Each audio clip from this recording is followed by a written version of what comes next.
Ano sign mo, Jun? Rabbit ako, tol, eh. Ako rabbit din. Rabbit ka? Oo. Kayong dalawa rabbit? Ano ba yan? Alam niyo ba ang kapalaran ng mga rabbit sa 2013? Ay, huwag kang ganyan. Okay lang ba magkatabi kami ngayon? Hindi kayo pwede. Dapat ako maupo dyan. Ay. Kasi daw iinit yung ulo ninyong dalawa. Init ang ulo nating dalawa. Mas kinakailangan medyo distansya muna ng konti. Yan, Kasi mga kapatid, pag-uusapan natin yung mga magandang swerte. At hindi syempre mga magandang kapatid, swerte? ang bisita natin ngayon sa Wasak. Kung noong araw, pag sinabi nating Feng Shui expert, ang lumalabas ang sa ating imahinasyon ay matatabang lalaking inchik o kaya ay matanda. Ngayon, pag sinabi mong Feng Shui expert, ibang-iba na. Napakaganda at napaka-sexy. Yun, nakasama po natin ngayon si Miss Marites Allen ng World of Feng Shui. Magandang baka sa iyo, Miss Marites. Oh, thank you. Thanks for coming. Alam ko, Ako rin, pahawak ng swerte. Ako rin.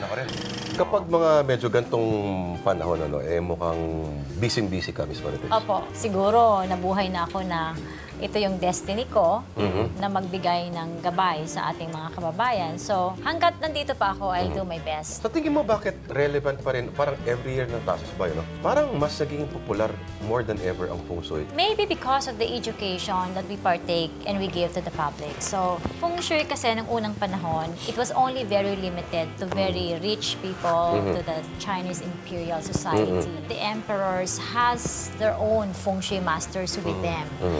So, ginagamit nila yon to make use on how to win the war, saang direction sila aatake para makuha nila yung certain parts. Sa atin din po ba may ganyan? Sa mga Malay? Ano tayo yung bang wala namang mawawala sa'yo if you, yung attitude natin, na walang mawawala sa'yo if you give it a try. For me as well, I never believed in Feng Shui before. Ako pa, my gosh.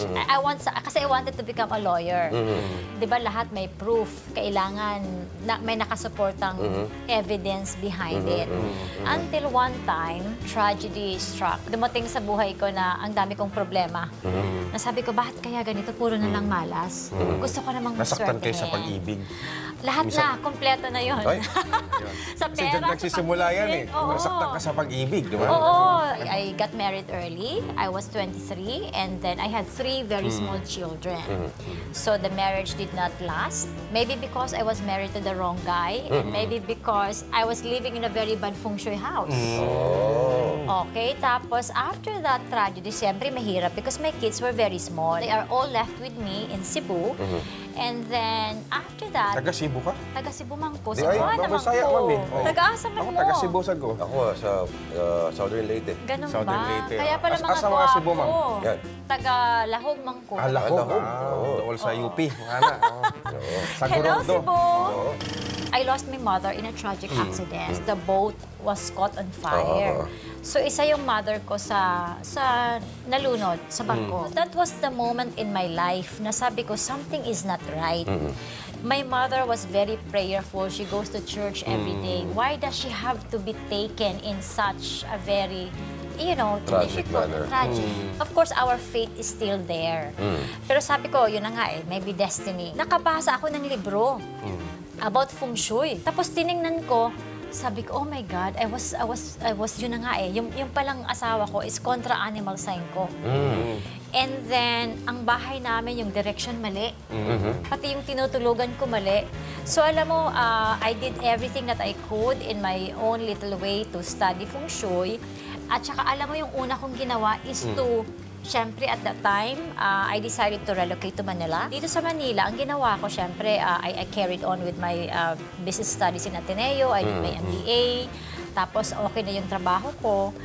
Alam mo, yung kailangan ko namang malaman, syempre, yung love. Yung love na. Kailangan ko ng love, of course. Ilang taon kayo na ito? Siguro nasa mga 28 na ako. Sayang, di tayo nagpakilala. I calculated my date of birth and then I managed to align my working space. I face my lucky direction. Tapos when I sleep at night naman, I tap my love direction. Love direction. Love, ba? kaya kailangan yun ng compass. Ayun. Meron tayo dito mga Saan direction. makukuha niyan, ma'am? They can actually get this from any World of Feng Shui World of boutiques. Feng Shui. You are kuha number 7. Seven, male. oo. When you get directions, you always have to stand. Locate mo muna yung north. In this studio, the north is nandun sa bandang yon, di ba? So when you know that is north, opposite is south.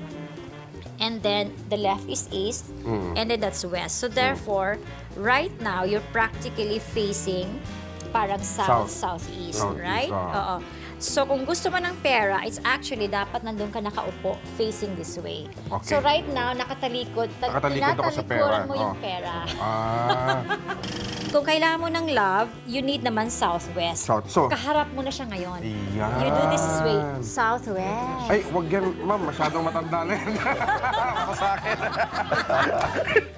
Marites, ano Ganun yung yun. kuwa? K-U-A. Yeah, kuwa is actually your lucky number. This is applicable for the rest of your life. So, ito na yung magiging basimahan mo kung hahanap ka ba ng bahay. Tingnan mo yung harapan ng pintuan ng bahay mo. If it's facing your lucky direction. Okay. Oo. So, it's very important. Bibili nga ako niyan. Bumili ka. Kasi alam mo, and then you can get the lucky direction. Pero ito kahit anong compass pwede. You can naman. Pwede na yung sa mga iPhone, mga telepono. iPhone is good, but you have to keep updating it. Ibang needle mo kasi ginagamit niya. So talagang compass are meant for compass directions. So, Miss Marites, at which stage ng buhay mo did you decide to take Feng Shui seriously? Yun na yun. Since I had a tragedy in my Yun. life, it was like a So, wake-up nagbasa call. ka lang nagbasa, tapos you trained under different masters Yes. from... I trained from different masters in Asia with, of course, my mentor and my dear friends Lilian Tu, Malaysia. Nakita mo pa nga raw si Dalai Lama, di ba? Of Nakausap mo. course, I had an audience with His Holiness the Dalai Lama, and then I did some studies in Singapore, in Hong Kong, in Malaysia, and then did some pilgrimages in Burma, and Nepal, Kathmandu, and Dharamsala in India. So alam mo, since I started Feng Shui, it only did better in my life. So sabi ko, if it was effective to me, it should be effective to somebody else.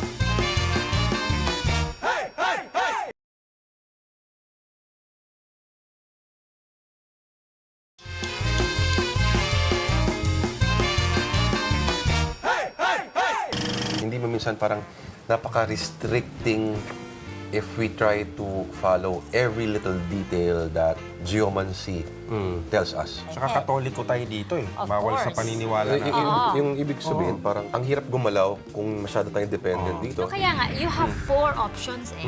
May option naman. Katalikod daw sa pera. Pag-ibig naman pala yung kaharap Correct. ko. So it is really an option to Mamimili us. ka. Do you really want money? Do you want health? Do you want relationship? Or do you want career? Now, some people says, I want it all. So, you know, Wakaw. Wakaw naman a yun. greedy person like me, why not? So what we do, we could. So, ganito kasi yan. Sistema lang yan eh. Number 1, kung ayaw nyo nang gumastos ng malaki, please come and visit the world of Feng Shui. Because we give advice. Mahal ka daw, Miss Marites. Hindi naman. In fact, I give free consultations on Facebook. If people ask Kaso me, pwede. Mas mga I do katulad that. naming duka, pwede. Kunyari mag-i-squat ako, Hey, pwede don't ba ako say mamili that. kung saan ako Kasi pag pwede? sinabi mong Anong dukha ka, sulab? you're claiming na Yun. dukha ka. Wag. No. Katulad daming mga mayayaman na Of course, you're may claiming mga lupain it. sa gilid ng rilis. Pwede ba kami mamili ng lupain sa rilis kung alin doon yung pwede namin Alam mo, angkinin? that's one thing. The moment na nabuhay tayo dito, ibig sabihin, we are already winners. Si Miss Marites, high profile, High profile, ang mga kliyente niya, no? Hindi Pati si naman. Pinoy, di ba? Naging ano? Well, maraming Marami ano, pa. to mention. May perception kasi Feng Shui is only for the rich. Diba? No. Case in point, starting from me, I came from a family of 12. Isang 12? na kami. Oo. Masipag si tatay. Masipag. Kasi yung Wala father pang ko... RH bill nun. Wala pang RH bill nun. Kaya pro RH bill ako. Isang dosena po kami. My father is, Philippine Constabulary. PC, di ba, nung unang tawag doon. PC. Parati siyang umaalis. So, kada balik niya, buntis yung mother ko. So, ako, Pang-ilan po kayo? pagsampo ako. I'm number 10. Number 10. Medyo sa ano ka na? Medyo ano na. Pabata So na. medyo, parang yung policy ng parents ko, hindi ka pwede mag-asawa kung hindi ka nakapag-graduate ng isa. So in a way, nasa dulo na kasi ako. So parang medyo maswerte na ako ng konti kasi wala na akong pinagpaaral. Wala. Mahirap ang buhay namin. I go to school with 5 pesos isang linggo dapat pagkasyahin na Kasi namin butok. doon. You can change life for the better. Yun ang gusto ko ipaabot sa ating mga kababayan, that when a tragedy happens, when a problem happens to our life, ito rin ang na-learn ko nga when I had to go for pilgrimages when suffering comes daw, you have to rejoice. Magpasalamat ka, no? Kasi alam mo, matatapos na siya eh. Dumating na. You even have to worry if everything is good na lang eh. Kasi kung everything na lang is good, di ba? That's the yin and yang of life. Sometimes may problemang parating. So, Contrast. oo. So you have to say salamat, malapit. So okay pala yung parang lagi mong iniisip minsan, parang wala sa hulog yung direction ko. So okay pala yung gano'n. Somehow, kasi you'll wake up one day na, ay, okay naman pala. But anyway, having said that, Feng Shui is not for the rich. It's for everybody. And it's for any of us to really tap the line. Well said. Sa Chinese New Year, Miss Marites, ano ba dapat ang nasa mesa natin? Fill the food, the table with food, especially, in fact, uunahin yung inumin if you can, sweets, something sweet. Sweets. Of course. Or chocolates or something sweet drink. Because at least you only have sweet things to say to each other for Sweet the rest of the memories day. Oo. Fish, the noodles, para for longevity. Kung meron isang feng shui item na yung mga viewers natin dapat malaman lang na hindi dapat mawawala sa kanila o hindi dapat palampasin, ano ito? Now, unang-una, syempre, of course, I always say, do not ever lose your hope. You always have to pray harder, okay? Pray harder, number 1 yan. Syempre, pangalawa yung pagsusumikap. And then, pampaswerte yung feng shui. Now, if there's something that I always carry with me, ito, Daming credit card ni Marites, oh. ito nga eh. Alam mo na wala-wala na yan, bumabalik sa akin. Hindi pa naman Grabe. tapos ang Pasko. If there's one thing that I'd like everybody to bring, ito po talagang parati itong nauubos sa Ang world ganda of naman, Feng Shui. This is what you call the angpao coin. The 3 coins, the lucky coin.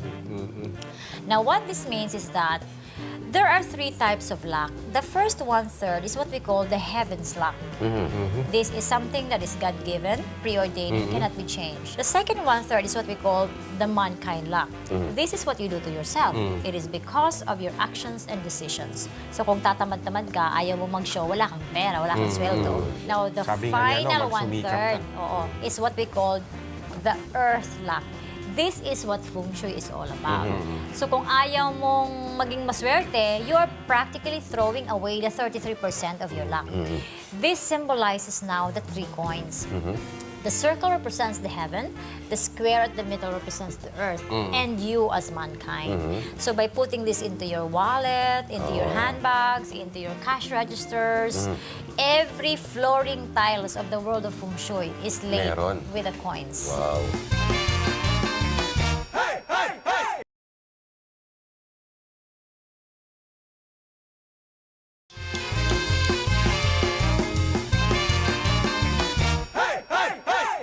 Year of the Water Snake, okay?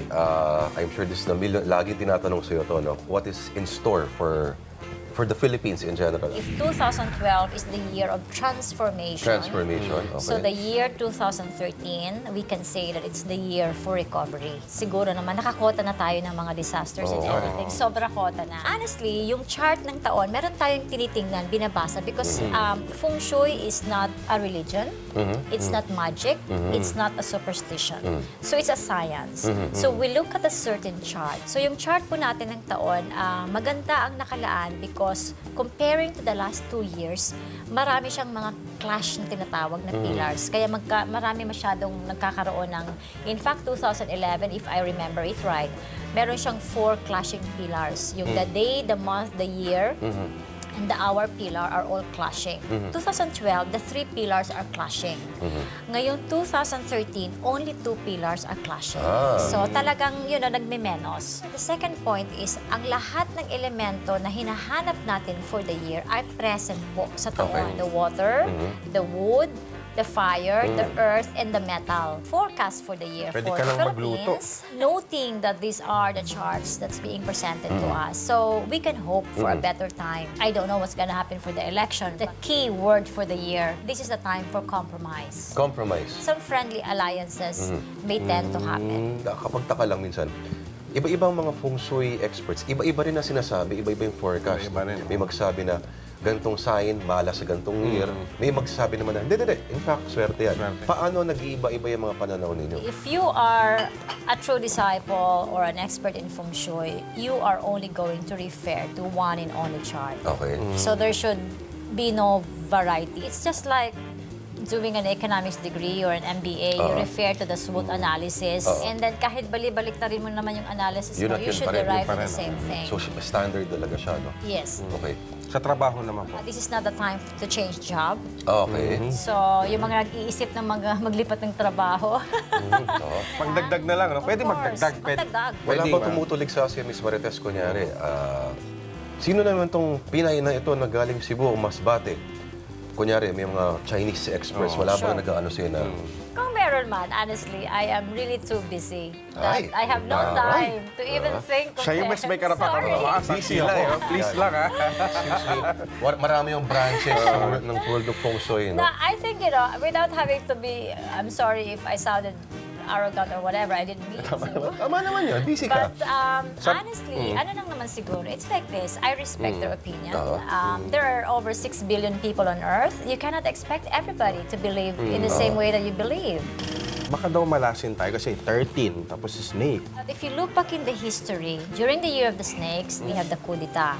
Sipadan hostage, it happened at the year of the snake. Now, it doesn't mean it's gonna happen again.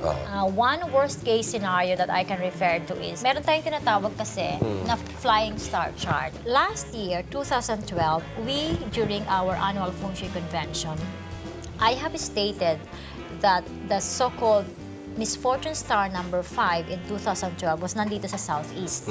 So it's going to affect the Southeast Asian countries. 2011, it was in the East, which is actually happened, the tsunami. Sendai City is actually the east part of Japan. So whenever the number 5 stars fly, a natural disaster will continue to happen. Nako, buti The na lang thing is to wear. buti na lang nasa Action TV 41 tayo. So ngayon, the number 5 is at the center of the house or the center of any location. So we can perhaps say that problems in the Middle East will continue to happen, like the Syria, the Iran, the Iraq, the Pakistan. Anything in the Middle East will continue the crisis. If you go back naman to the Philippines, the center of the Philippines, like say Central Visayas, ito pong almanak natin, alam nyo ba, dito mo makikita, meron diyang kailan ka ba pwedeng magnegosyo, magpakasal, mag-renovate ng bahay, magbiyahe. Yung nakasulat pa, bad day. Yeah, bad Bad days day. and good days. So, kung Paano kung ka may ng importante kontrata, kang trabaho dyan sa taon bad day? ay hanapin mo naman yung lucky hours. Gawin mo siya during yung lucky hours. Or do it also on your lucky day with your animal son. Break muna tayo ngayon, ha? Ganon. Pwede, pwede.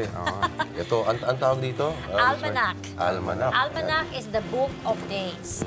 The nature of a snake this year is actually a very benevolent snake. It's a kinder snake. Yung water snake. We reckon that there's going to be hidden betrayal Ay, that could happen. sa mga kuneho naman. Ang forecast ngayong taon sa rabbit, they have the tendency to lose their temper. Mainitin ang mga Hindi naman totoo yan eh. What you need is ganito. Itong kailangan mo Hindi dyan. po ba Valium para mawala yung... ma-relax, ma-relax Magic ka? flaming sword to subdue the anger.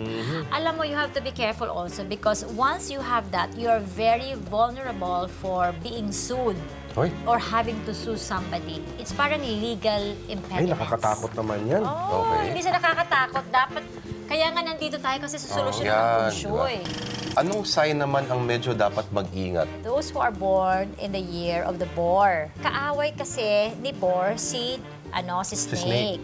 We have to be extra careful lang. Tapos ngayon, mayroon tayong tinatawag na mga threat for the wives. Yung mga mami po ngayon, mga matriarchal, it happens that the illness star of the year is falling into the matriarchal sector. Okay. Mothers. So, dapat po mag-ingat sila sa health. Sa Friga po, meron tayong sinusuot na mga pampaswerteng for illness, contra-illness din. It's called the Antakarana and the Wulo.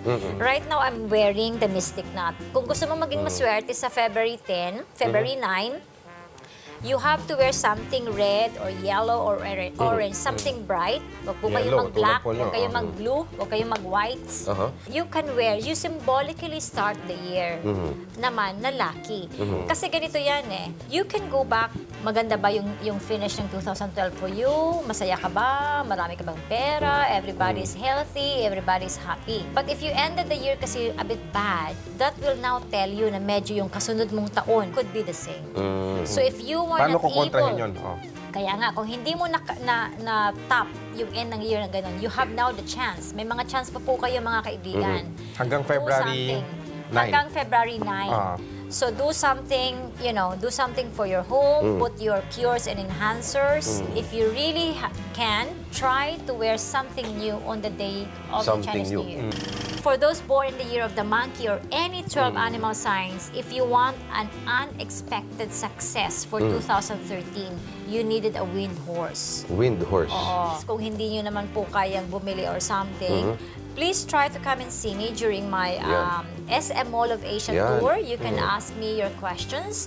Ano po yung mga Kailan petsa po yun? lalagay natin? I'll be in London on March 23. And I'll be in Iceland March 10. Maabot naman to hanggang Dubai. Of course, March 31 in Tokyo, Japan. International. April 30, Alaska. And I'll be in Sweden, Norway, Belgium, Paris. About 13 European countries. Wow. Meron po tayong horoscope book. I think this is only like 200 pesos. Oh, yan, oh. Kaya-kaya Oo. yan. Nandito na yung forecast nyo lahat sa 12 animal signs. Miss Marites, tingin mo ba mas mag-i-improve ang ratings ng show kung magpapalit ako ng isang co-host na hindi rin rabbit? Well, ito, mawawalan know ako what, ng trabaho. Jeanette? Mali pa yung anak ko, ma'am. Huwag niyo na sagutin, ma'am.